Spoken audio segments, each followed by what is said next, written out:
Hello and welcome to the Reopen, Recover, and Adapt webinar series from the Vermont Community Loan Fund. Today we are doing a webinar called Keeping It Simple, focusing on 4 key areas during and post-crisis. The point of these webinars is really to cut through the noise of advice and next steps, laying out the 4 key areas you should be focused in on as a business. Being in business for yourself or running an organization or a center is not for the faint of heart. It is a challenging, oftentimes lonely and misunderstood role that requires you to stretch past your comfort zones, wear a million different hats, make decisions with real consequences, and mop the floors, hoe out the barn, wash the dishes when no one else is available to do it. And then along came COVID. So before we get started, I just want to take a couple of minutes to do some housekeeping. So as you enter the presentation, if you haven't been already, if you could please mute your microphones. And just a reminder that the recording of this webinar will be sent to you at a later date and will also be available on Vermont Community Loan Fund's YouTube channel. And then lastly, at the end of the presentation, we will take some time to answer any questions that you may have. We'll turn the recording off at that point, but you can also use the chat box for questions.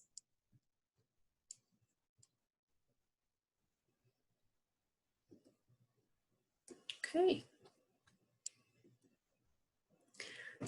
So who we are, the Vermont Community Loan Fund was established in 1987. In 2017, we celebrated 30 years. We're a mission-driven, community-focused alternative lender. We lend to local businesses, community organizations, and nonprofits, developers of affordable housing. Our mission is that we create opportunities that lead to healthy communities and financial stability for all Vermonters. We work all throughout the state of Vermont with individuals and organizations, small businesses. We fund community facilities, childcare providers, small business throughout the state of Vermont, development and housing. Within the Vermont Community Loan Fund is the Business Resource Center. My name's Elena Gustavson. I am the advisory and resource manager of the Business Resource Center. The purpose of us is to provide advisory and coaching services and resources to our borrowers, focusing on business and organizational development, financial strategy, marketing, and communication. My own background is that I've been here in Vermont for 16 years, the majority of those years working with farmers, nonprofits, food producers, food manufacturing, retail, as well as childcare.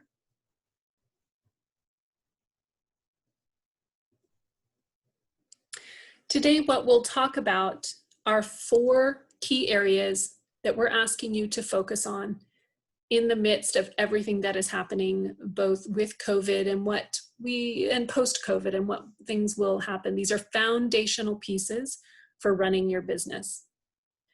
The 4 pieces are leadership, your staff, operations, and money.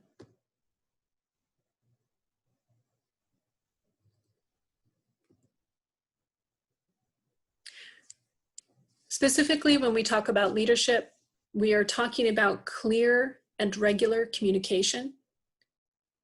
When we talk about leadership, we're talking about strategy, where you strategize, you find solutions, and you are decisive. You are the decision maker. And then lastly, to engage. Be engaged with your staff, with your customers, and stay abreast of relevant news, updates in your industry. There's lots of different leadership styles, but of all the styles that are out there, these 3 pieces of communication, strategy, engagement apply to all.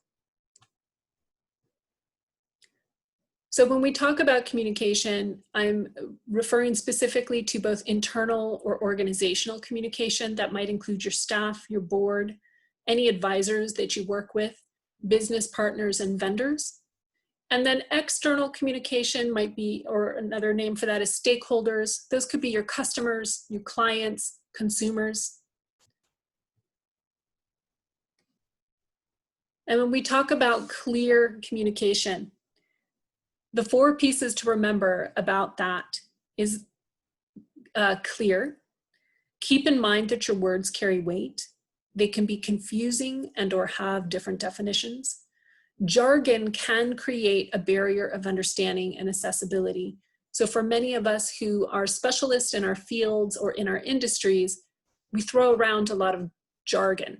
That jargon can create barriers of understanding. So be really aware of that and break things down in a way that the information and the definitions used are accessible. Keep in mind that everyone learns and understands in different ways. Engage all of the senses when communicating. Get comfortable about being repetitive. Transparency. This is especially true when communicating with your staff or your employees. Transparency is important in order for you to be understood and for there to be trust. Factual. This may not need to be said, but do not speak of what you do not know. And it's okay to say that you don't know. One of my go-to lines is a phrase that I say, if I don't know the answer to something, is to say, that's a great question. I need to think about that, or I need to get more information about that. Can I get back to you, ... And lastly, relevancy. When you communicate, be relevant. Know your audience. If you're communicating with staff, what is important for them to know and what do they need to hear? If you are communicating with customers, what do they need to hear and what do they want to know? Next up under leadership is this idea of strategy, so to strategize. Be current and relevant. Look at your business plan, throw it out the window or trim it down. The reason why I say that is at this point, your business plan is a great tool, specifically in the process of creating it and helping you put your arms around what your business is supposed to look like. That said, with everything that's happened with COVID-19, and this would be true of any kind of crisis, you have to rethink your business plan and reassess your expectations. So instead, understand what is current and relevant to your business as of right now. What will be current and relevant to your business in the near and distant future? And then this idea of big picture and small picture. For some, it is really easy to do one or the other. Some of us are big picture thinkers. Some of us love the details. It is a true challenge to do both, and it takes practice and it takes skill. If this is true for you, where you're good at one and maybe not at the other, it's important for you at this point to nail down time management skills and to prioritize. And the reason why I say this is because if you are a small picture person, you can get lost and caught up in the details. The bigger picture questions that you need to ask yourself and the ones that you need to answer still exist. And the reverse is true. If you tend to be a big picture, big thinker, visionary person, but the small details are boring or it's a challenge to look at them or to deal with them, you want to do the same thing. You want to nail down your time management and figure out your priorities. So some of the tools that I like to share for exactly this kind of thing is Stephen Covey's quadrants, as well as like sweet spot analysis and action plans. Those are all things that here at VCLF we use with our advisees. And I'll share those in an email when I send out the recording of this. So next after big picture, small picture is it's important for you to challenge your assumptions, particularly in this day and age. So you thought you knew, and then it turns out everything you thought you knew got turned upside down on its head. So look hard at what you assume to be true. Play devil's advocate. So as an example, one of the things that I hear a lot with some of our smaller retailer stores is that they don't want to go online, and they didn't want to go online because they felt like they were competing with Amazon. The truth is there is no small business that's actually competing with Amazon. Amazon is in a field of its own. What you're doing is you are competing for a customer's attention and time and desire for convenience. And your competition is other small businesses around you. Your competition is the fact that your customer wants convenience and doesn't have a lot of time and is easily distracted. So what I'm saying is rethink what you think you know. Challenge the assumptions that you've always understood. These days, going online, if you're a retail store, is probably something to look at hard and to strongly consider. You're never going to compete with Amazon. They've got you outgunned, but there are other things that you can offer to your customer and to their experience.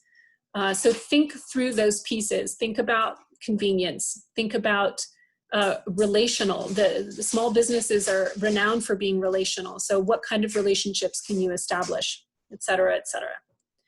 And then the last piece of this is being adaptable and being flexible. This goes both for your business operations, but also how you view your role in it. If you haven't done it before now, have you started thinking about how your role has changed or will change because of COVID-19? Have you started to think about the potential of an exit plan or a transfer of ownership? And the reason why I put that out there is that not all small businesses want to operate their businesses or really even feel like they have the skills or the desire to operate their businesses under the new COVID-19 restrictions, of which are not going away anytime soon. So these are all things to consider. Be adaptable, be flexible, not just around your business operations, but understanding what your own role is in it. So to go back when we were talking about big picture, small picture, I wanted to share with you some of Stephen Covey's 4 quadrants. And for many people, this might be a familiar thing, but really what it is a way to prioritize decisions and tasks and you name it into these 4 different quadrants. The first one in the red is where it's urgent and important. In other words, it's critical, it needs to happen now. In the yellow square, it's important, but it's not necessarily urgent. So you need to make a decision of when to get it done. The 4th square is the green one. It's urgent, but it's not important. So in other words, delegate that one. And then the last blue square is that it's not urgent, it's not important. Steve Covey would tell you to dump it. These next couple of slides, I'm going to show you some examples of how people have taken this basic concept and applied it to them, their lives and to their business. This is one where someone took that quadrant and thinking about their actual time management, used urgent, not important, important, and actually had target time allotments, which I really like. Specifically, what I like about this one is that in that last quadrant, which this person is labeled as waste and which Stephen Covey labeled not urgent and not important, this person actually allotted themselves some time to spend in that quadrant. And as much as I love the concept of dumping the things that you don't need to do, in real life, that's not always going to be the case, and that's not always reality. So that's what I particularly like about this example. Moving on to the next example, this one, very similar. Instead of calling it, again, going back to the quadrant 4, instead of calling it dump it, it's avoid. Again, being realistic about things. Necessity, focus, use caution or avoid, and avoid. So again, another example of where this person took Stephen Covey's 4 quadrants and applied it to their life and to what needs to happen for them. Next, along with leadership, along with communication and strategy, there also needs to be engagement. So Focusing in on your purpose and your vision. COVID-19 does not have to derail your vision or your purpose. My sincere hope is that all of you are in business to make a profit, or at least to make money. And if you are a nonprofit organization, it's to serve your mission without going under. The trick will be to use your purpose and vision as a filter for your decision-making, both in the short term and the long term. Know your strengths and weaknesses. You need to get comfortable and frank about what you do well and what you do not do well. If you have staff that can take on some of your challenging tasks that you just hate to do, then delegate it. If you do not have staff, then you really need to ask yourself questions like, how likely will your inability to take certain things on hurt your business or your organization, and problem solve from there. And then lastly, you need to own your own solutions. So as a leader in your business or your organization, you are the decision maker, and you need to make decisions. Make decisions understanding the consequences of what the right decision will do and what the not so right decision will do. I believe strongly that there is no such thing as actual failure when you are running a business, but there are learning opportunities. And new doors often can be opened when the old ones are shut. And I realize that that is very cliche, but as a business owner that has owned both successful businesses and ones that have not been so successful, I've learned that firsthand.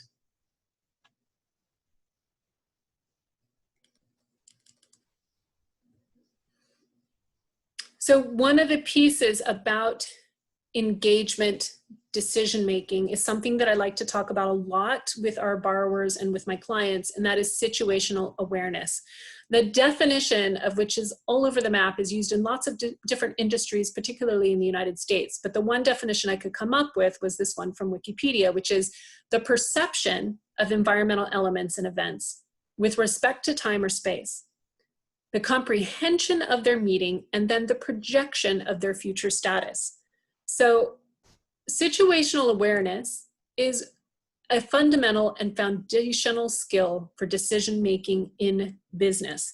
It's a foundational and fundamental skill in all kinds of industries, most famously in aviation. But in this particular case, I'm applying this definition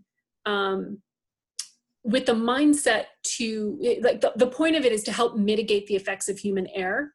And so I'm applying this to financial management, to your business. So in a nutshell, situational awareness is perception, comprehension, and what are you going to do about it? So perception, what is really going on around you right now? Be honest, be real, know where you stand. Comprehension is why are things what they are? What forces are in play? And lastly, what are you going to do about it? This is the problem solving that needs to come into play. You understand what's happening around you, what is really going on, and you know why. What are you going to do to solve that problem? Because if you don't have situational awareness, if you're like this little bunny rabbit and you lack your situational awareness, you will get caught unawares.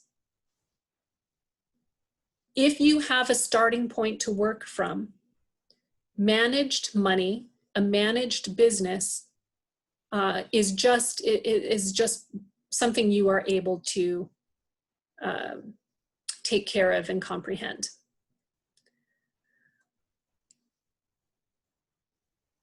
Okay.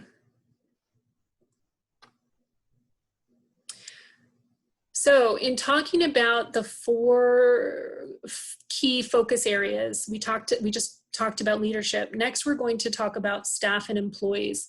And if you don't have any staff or employees right now, with the expectation that you may at some point, this still applies. If you are kind of a lone ranger, maybe you're a consultant and you don't work with staff or employees. There are still some great takeaways in here generally about how to treat people that you may work with. And to some degree, this can apply to customers or to consultants or to contractors. So when it comes to staff and employees, this is where your leadership qualities are truly put to the test. There's nothing like testing what you think you know when you're testing them with other human beings. And because these are such trying and challenging times for most people, business as usual is just not going to cut it. So take this time to assess how you communicate and interact and engage your employees. Good leadership, like truly good leadership, also means learning even as you lead. We all need that humility and understanding that to be a good leader means that you have to be open to and engage in active learning. So with your staff and employees, one of the best, most important thing I think that you can do is to be an active listener and an active communicator, particularly in this time. If never before, then now it's important to harness your empathy, to harness the empathy for understanding that your staff and employees are challenged when they're not in the workplace, and challenged maybe even when they are. So as an example, childcare is a real challenge for many working families. With schools shut down for a while, our childcare providers could only provide for essential workers. It's a huge stress on working families. Caring for loved ones at home, or maybe you or somebody, one of your staff or somebody that they care for is in their home, has a compromised immune system. COVID-19 has made this a very stressful, heavy time for many, many people across this country. I mean, really across the globe. So don't discount the stress that people feel throughout the day as they navigate the unknown. Now, being an empathetic, active listener and communicator doesn't mean that there are no boundaries, that there are no expectations. In fact, most people do better if they understand what the boundaries and expectations are. So be clear about expectations, particularly as it comes to safety protocols. And I suggest that you create a community agreement, a pact, document of clarification so that everybody is on the same page. Oftentimes, it also gives your staff an opportunity to weigh in on these protocols or agreements that you may put together.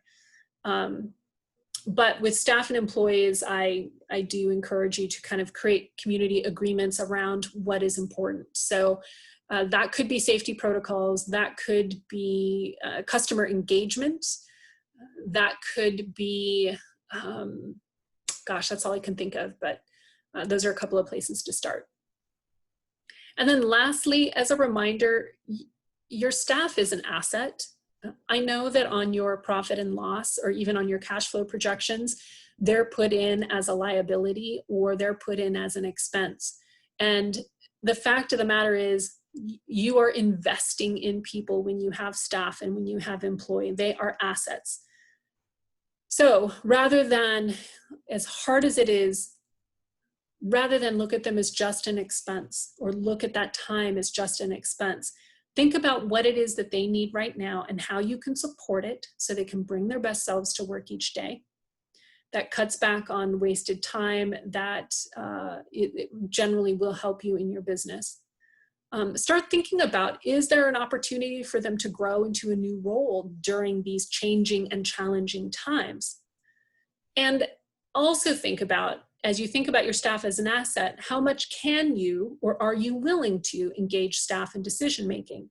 This might be an opportunity for you as a business owner, as an entrepreneur, to share some of both, not just the wealth of being a small business owner, but really like share what it's like to run a business. Is this an opportunity for you to engage decision making, to work as a team, et cetera, to mentor an employee? And then lastly, the truth is that as small businesses, particularly these days, if you haven't already, you may need to let employees go. And if you do that, you need to understand and be ready for the consequences of the impact that will have on your business. So yes, you need to be compassionate, you need to be helpful, and you need to understand what the long-term effects of no longer having that human asset in your company will have on your business. The third part of the 4 key areas that we want to talk about today is your operations. So first off, stabilize. First and foremost, you need to stabilize your existing operations. You need to get your house in order. Once you've done that, then you can start thinking about all the fun stuff, which is we are in business to solve a customer's problem. Your business and or your organization exists because you have a solution to a customer or client's problem. How can you service them differently and still meet their needs? In this time, more than ever, how can you bridge the gap of convenience for your customer? How can you make it easy for them to do business with you? That's something that we hear more and more, is that customers really, for concerns for their safety, for their family and loved ones' safety, for convenience, just the perception of how challenging it can be to walk maybe into a brick and mortar store is, I think, keeping customers away, is what we're hearing more and more. So knowing what your customer's behavior has been and what it may likely continue to be for the foreseeable future under COVID-19, how can you bridge that problem for them? How can you bridge inconvenience? How can you make it easy for them to do business with you? So existing resources versus new resources. You want to assess your current resources and weigh those against your additional resources. So what can you change to fulfill those needs? So let's say you are going to bridge the customer's problem by offering curbside pickup. So you're offering curbside pickup because you already have a brick and mortar store, you have a convenient parking lot, you can set it up to comply with COVID-19 safety protocols. That's where you're taking your existing resources and rethinking and utilizing them differently to meet your customers' needs. Compare that to having to acquire new resources. So in this particular case, you are going to acquire PPE, so personal protection equipment, to make sure that yourself and your staff and your customers are all safe when interacting, with masks, hand sanitizers, and maybe some plexiglass guards. So that's what I mean by existing resources versus new resources, and assessing what you currently have and weighing those against additional. Maintain quality. Do not sacrifice quality. Quality of product, quality of service.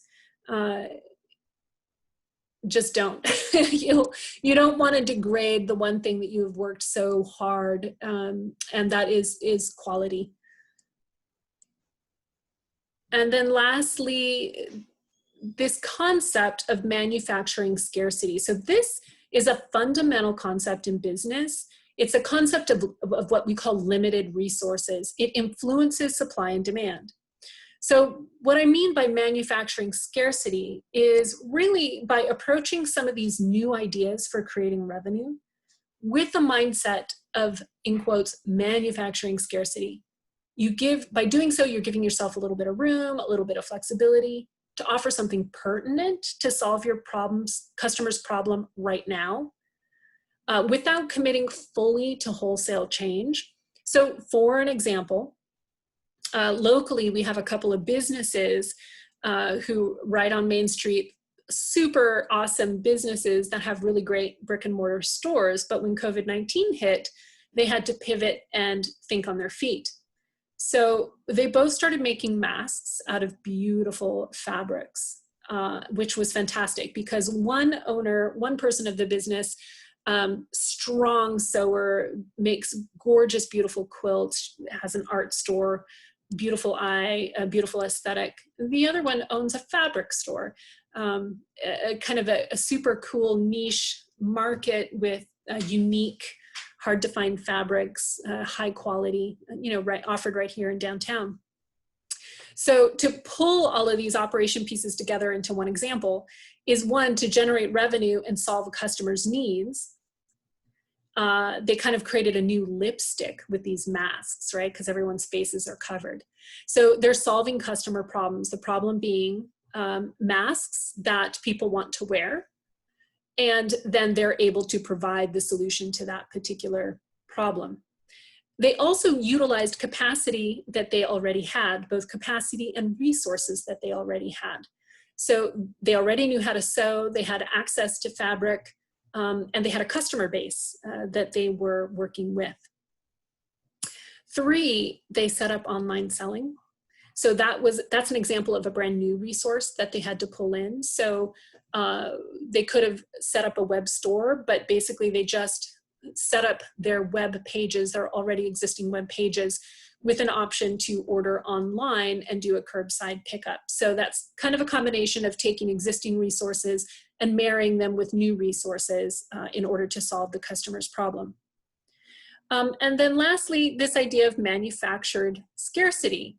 That's where this comes in with these beautiful kind of vintage one-of-a-kind fabrics, or using special edition type of fabrics, or a very kind of particular style.